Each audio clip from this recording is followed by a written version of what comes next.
l'innovation est trop élitiste, il faut absolument la démocratiser. C'est le cri du cœur et le résultat de tout un travail réalisé par l'économiste Xavier Jaravel, qui a reçu un prix hier, le prix du livre d'économie. Bonjour Thierry. Bonjour David. Thierry Fabre, rédacteur en chef au magazine Challenge. Xavier Jaravel, donc, qui, des mains, je crois, de Bruno Le Maire, hier à Bercy, a reçu le prix. Il est professeur à la London School of Economics. Il a reçu le prix hier à Bercy, donc du prix du livre d'économie. Le message de ce livre, il est quand même hyper intéressant parce qu'il dit qu'en France, en gros, il y a de nombreux Einstein, de nombreux Marie Curie, mais qui sont perdus, qui auraient dû, qui avaient les aptitudes pour faire des grandes carrières dans la science, dans l'innovation, mais qui ne l'ont pas fait, soit par autocensure, soit parce qu'ils n'ont pas été sensibilisés aux carrières possibles qui auraient pu s'ouvrir à eux. C'est ça le message. C'est la grande originalité de ce livre. Xavier Jaravel, donc c'est un jeune économiste de 34 ans, mais qui a déjà une carrière assez fulgurante. Il a fait sa thèse à Harvard, il est à la London School of Economics, il est au conseil d'analyse économique, il préside le comité d'évaluation de France Relance. Enfin, à 34 ans, déjà, agenda bien chargé. Et il exprime dans ce livre, en fait, les trouvailles de sa thèse. Il a fait plusieurs années d'études sur l'innovation. La grande originalité, c'est de faire une sociologie de l'innovation, ce qu'on ne connaissait pas. On se doutait que les innovateurs venaient plutôt de milieux favorisés. Il le confirme, mais il confirme un autre point très important, c'est le côté genré, c'est-à-dire que les innovateurs sont majoritairement des hommes. Les femmes sont écartées de l'innovation. Et alors, il essaye d'expliquer pourquoi, et notamment, il donne des pistes pour sensibiliser les filles à l'innovation. Dans son livre, il y a une expérience extrêmement intéressante qu'il détaille, qui montre que il y a la Fondation L'Oréal qui promeut donc les femmes chercheuses a fait une expérimentation dans plusieurs lycées, et on s'est rendu compte que le fait de sensibiliser les filles à l'innovation pouvait fortement augmenter en fait la part des filles dans les préparations aux écoles d'ingénieurs. Et donc, on se dit qu'avec une politique de sensibilisation importante, on pourrait beaucoup plus promouvoir l'innovation. En fait, Xavier Jaravel démontre vraiment l'impact du milieu social, des a priori sur la recherche et la science. Et c'est vraiment la grande originalité de son livre.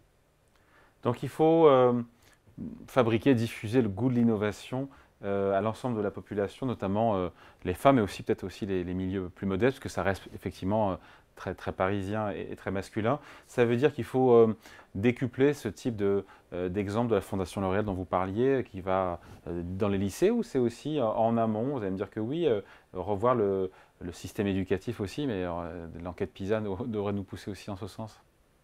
Oui, tout à fait. Alors, dans son bouquin, il y a un chapitre assez dévastateur sur l'état de notre école, mais ça, le constat est vraiment partagé. Et c'est vrai qu'il faut évidemment commencer par cela, et notamment le niveau en maths qui s'effondre. Donc, c'est un peu la base. C'est-à-dire qu'on a de très bons, Philippe Escande le rappelait, on a de très bons chercheurs et des médailles Fields en mathématiques, et on a un niveau mathématique général qui s'effondre. Donc, il faut évidemment, ça c'est le préalable, et augmenter le niveau.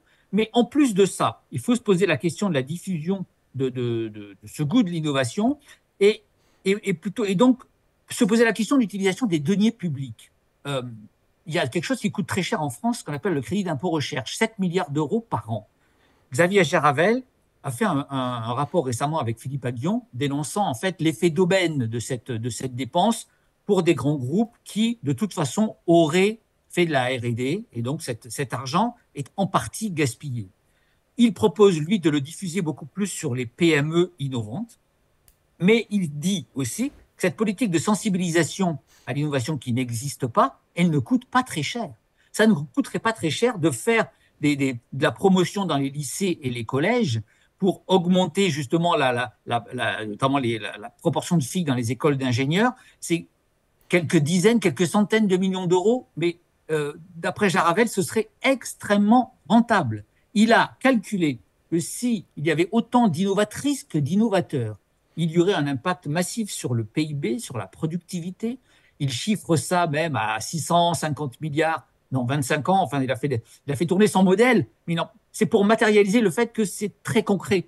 Diffuser cette politique, ça aura un effet vraiment sur le PIB et la productivité de la France. Voilà, une Startup Nation moins masculine aurait donc des effets massifs sur la croissance, l'activité, les finances publiques et tout ce qui va avec. C'est ça aussi le message.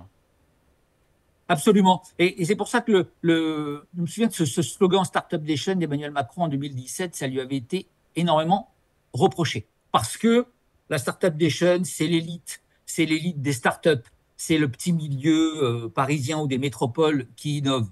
Mais en fait, quand on lit le bouquin de Jaravel, on se rend compte qu'au contraire, si on démocratise cette Startup Nation, ça peut être en fait une politique de lutte contre les inégalités. Les innovations sont très inégalitaires. Et ce qui est intéressant, c'est que vous savez, quand les innovateurs viennent de milieux favorisés, ils pensent à des innovations pour leur milieu favorisé. C'est-à-dire qu'il cite l'exemple de ce chercheur Braille qui avait inventé cette façon donc cette innovation pour permettre aux aveugles de lire. Il rappelle un exemple historique très intéressant, c'est le lave-vaisselle qui a été inventé aux États-Unis par quelqu'un qui justement a été conscient de la condition difficile des femmes dans le travail ménager. Donc l'innovation, elle est sociologique, c'est ça qui est intéressant. Et donc en la démocratisant, on pourra aussi l'orienter vers des produits qui sont plus ciblés sur les catégories populaires et moins sur les catégories privilégiées. C'est vraiment un apport important. On a en tête pour réduire les inégalités la redistribution, enfin des outils classiques. La promotion de l'innovation dans les milieux où ça n'est pas promu, c'est aussi un outil de lutte contre les inégalités. Voilà, son livre, c'est Marie Curie habite dans le Morbihan. Tout est dit. Merci à vous. Explication signée Thierry Fabre, rédacteur en chef au magazine Challenge. D'ailleurs, juste Thierry, la couverture cette semaine, on ne l'a pas évoqué. C'est quoi? Alors, pour un spécial école de commerce, vous savez, Challenge est né il y a une quarantaine d'années sur les campus d'école de commerce. Donc, c'est un peu notre ADN. Et on fait une couverture très servicielle pour ceux qui veulent s'orienter dans ces établissements avec un classement. Vous verrez que c'est HEC est toujours la numéro 1, mais le classement a un petit peu changé. On fait un focus aussi sur un phénomène assez inquiétant, ce qui est l'explosion du prix de la scolarité. Pour faire une scolarité à HEC, désormais, c'est autour de 60 000 euros. Eh bien, dis donc, il faut épargner pour ça. Merci en tout cas. Merci, à bientôt. Merci Thierry Fabre, rédacteur en chef au magazine Challenge. Salut. Salut.